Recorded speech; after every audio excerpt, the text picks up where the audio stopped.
Wir stehen im Dreck, hier im Visier. Unsere Hände ernähren euch, nicht umgekehrt, kapiert ihr's hier?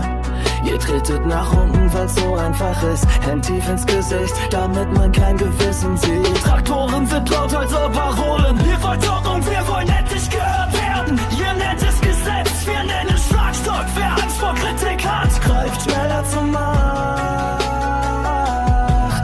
Wir sind friedlich, doch ihr seid bereit. Eure Gewalt schreit lauter als jede Kleinigkeit.